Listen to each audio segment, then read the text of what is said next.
नोएडा में संत संसद में देश भर के नामी संतों ने भागीदारी की। इस अवसर पर संत संसद की अध्यक्षता करते हुए जगतगुरु शंकराचार्य राज राजेश्वर आश्रम जी महाराज ने कई सनातन समाज से जुड़े कई महत्वपूर्ण पहलुओं पर अपने विचार व्यक्त किए। उन्होंने इस बात पर सहमति जताई कि संतों को राजनीति में आना चाहिए और चुनाव लड़ना भी चाहिए। खासकर हाल के कुछ घटनाक्रम के संदर्भों में भी उन्होंने संत समाज की तरफ से उठाए गए सवालों पर अपना दृष्टिकोण सामने रखा। ये रिपोर्ट देखिए।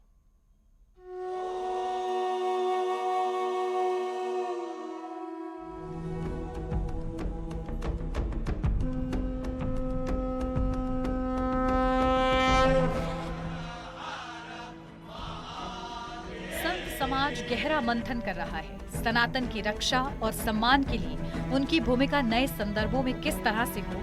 संत धर्माचार्यों ने सनातन की रक्षा और स्वाभिमान के लिए हमेशा गंभीरता से अपनी भूमिका का निर्वहन किया है।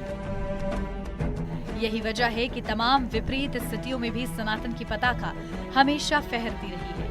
सनातन अंदर से कमजोर कभी नहीं रहा। सनातन ने विश्व बंधुत्व और मानव कल्याण के जिस भाव को आत्मसात किया है वह हमारा परिचय है। आज की परिस्थितियों में कई बातें सनातन पर कही जा रही है। ऐसा नहीं कि सनातन पर हो रहे हमले की ये पहली कोशिश हो। सनातन पर टिप्पणियां होती रही, लेकिन आज चिंता के स्वर ज्यादा दिखते हैं। दरअसल हमें घबराने की जरूरत नहीं है। सनातन इतना कमजोर नहीं कि वह कुछ शब्द बाणों से हिल जाए या फिर अपने अस्तित्व को लेकर सोचने लगे। जिस तरह की बातें सनातन पर कही जा रही हैं, दरअसल ये निरा अज्ञान है, सनातन को ना समझ पाने की भूल है। हमें सोचना चाहिए कि जो लोग सनातन पर टिप्पणी करते हैं, उनके मूल धर्म कितने साल पहले अस्तित्व में आए हैं। इतना सोचने पर जरूर महसूस होगा कि आखिर सनातन में वो कौन सी मूल बातें हैं जिससे यह सदियों से खड़ा है, दिशा दे रहा है। इसके मूल में कुछ ऐसी बातें जरूर हैं जो इसे प्रवाहमान बनाए हुए हैं। सनातन के उज्जवल भाव है। सनातन की शक्ति किसी को डराने की नहीं और न डरने की है। सनातन में ये निहित है कि वह लोक मंगल की कामना करता है। सनातन जब धर्म की बात करता है तो उसका आशय है करुणा, प्रेम और अहिंसा। जब संसार नहीं था, सनातन था। सनातन को लेकर कहा जाता है कि यह संकीर्ण है, जबकि सच्चाई ये है कि सनातन चींटी से लेकर हाथी, तुलसी से लेकर वटवृक्ष, जल की मछली से लेकर हवा में विचरण करने वाले पक्षियों तक के बारे में चिंता करता है। वह मानव जाति के कल्याण के लिए समग्रता से सोचता है। सनातन में शक्ति है, सनातन में धैर्य भी है, सनातन में सहनशीलता है, सनातन कभी उग्र नहीं होता, सनातन में सहने का भाव भी है। ऐसे में तब यह विचार भी उठना स्वाभाविक है कि संतों को संत संसद की जरूरत क्यों पड़ी।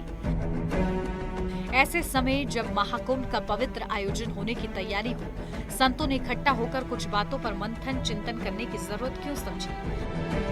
यहीं से सवालों के जवाब भी मिलते हैं। दरअसल एक समय प्रभाव और वर्चस्व बनाने के लिए कुछ शक्तियां सनातन पर प्रहार करती थी। वे अपने अपने लक्ष्य को लेकर सनातन को मिटाने का प्रयास करती थी। सनातन को कमजोर करने की कोशिश होती रही, लेकिन अब सनातन पर यह प्रहार चौतरफा है। आज के समय में जब ताकत लोकतंत्र से मिलती है तो सनातन को वहां भी कमजोर करने की कोशिश होती है। यह दिखाने की कोशिश होती है कि सनातन कुछ सीमित हितों पर टिका है। मानव कल्याण की बात करने वाले सनातन के लक्ष्य सीमित है। वे मानव कल्याण को संपूर्णता में नहीं देखती। ऐसे में संत समाज के सामने दोहरी चुनौती खड़ी है। एक तरफ उन्हें सनातन के मूल स्वरूप को, उसके वास्तव आचरण को, उद्देश्यों को सबके समक्ष और प्रखरता से रखना है, वहीं उसे अपने स्तर पर लोकतंत्रीय ताकत का भी हिस्सा होना है। इसलिए संत समाज अब केवल विचार, पूजा पाठ, पर्व आयोजन तक सीमित नहीं रहना चाहता। संत समाज ये महसूस कर रहा है कि उसे भी लोकतंत्र में अपनी जिम्मेदारी चाहिए। यानी संत कहने लगे हैं कि लोकसभा में भी संतों की जगह बढ़नी चाहिए। वो 100 भी हो जाएं तो कोई गुरेज नहीं। संत की वाणी सुनी जानी चाहिए। वास्तव में हर राजनीतिक दल में संत होने चाहिए। संत समाज यह अपेक्षा कर रहा है। इस अपेक्षा को उसकी महत्वाकांक्षा नहीं बल्कि समय की आवश्यकता के तौर पर देखा जाना चाहिए। और जब संत की बात करते हैं तो हमारा आशय नहीं कि संत वही है जो घेरुआ वस्त्र पहने हुए है। संत वो है जो मानव कल्याण की बात हमेशा सोचता हो और उसके लिए तत्पर रहता हो। कि हमारे जो उत्तर प्रदेश के मुख्यमंत्री हैं श्री योगी जी, तो मुझे लगता है कि वो उत्तर प्रदेश के लिए योगी बहुत अभी उपयोगी हैं। देश के प्रधानमंत्री नरेंद्र मोदी और यूपी के मुखिया योगी आदित्यनाथ जिस तरह सबके हित, सबके विकास के लिए तत्पर रहते हैं, क्या इसमें किसी संत की प्रवृत्ति के दर्शन नहीं दिखते? योगी आदित्यनाथ यूपी के लिए उपयोगी है, यूपी सुरक्षित हाथों में है। सनातन के हितों के लिए सीएम योगी परंपराओं का बखूबी निर्वहन कर रहे हैं। आखिर संत की धारणा हमने किस रूप में बनाई है? सबके कल्याण के लिए सोचने वाला ही संत है। इसी भावना में हमारे सनातन की जड़ें जुड़ी हैं।